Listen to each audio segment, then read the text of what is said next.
La CUP de Berga es va veure obligada ahir a retirar del ple de l'ordinari de gener els punts de l'ordre del dia amb la nova distribució de regidories fruit de l'entrada al govern dels dos regidors d'Esquerra Republicana pel que resta de la legislatura. L'oposició es va queixar de no haver rebut la informació d'aquesta distribució en temps i forma per poder-ho estudiar i dir-hi la seva. Les formes, el temps i formes en què s'està treballant aquests darrers mesos denoten una falta de consideració cap a la resta de regidors, i no només a la resta de regidors, sinó a la ciutadania en general. Si aquesta ha de ser la tònica en els propers mesos, nosaltres només podem que lamentar la situació actual.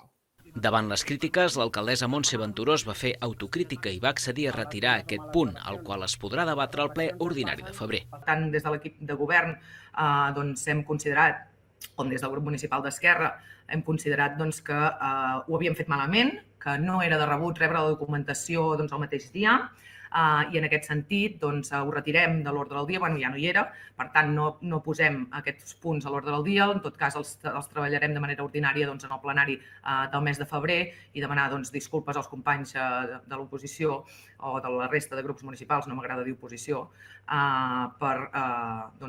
haver fet aquests expedients a correcuita i haver-los traslladat d'aquesta manera. També en el ple d'ahir, l'equip de govern i els dos regidors d'Esquerra van rebutjar la moció presentada per Junts per Berga per tal d'augmentar la partida del pla de xoc destinat a revitalitzar l'economia local amb 50.000 euros més. Sabem que hi ha un problema, anticipem-nos, aprovem el pla de xoc quan toca, que és ara, a principis d'any, i que les entitats puguin treballar, puguin tenir un any per endavant per ajudar, en el cas de les entitats del tercer sector, qui més ho necessita, a les entitats dedicades a la promoció econòmica, incentivar el comerç, que també ho necessita, o aquells sectors que econòmicament han patit l'embat de la crisi, restauració, gimnasos, etc. I sobretot aprofitem ara, que és principis d'any, per dotar de 50.000 euros al fons,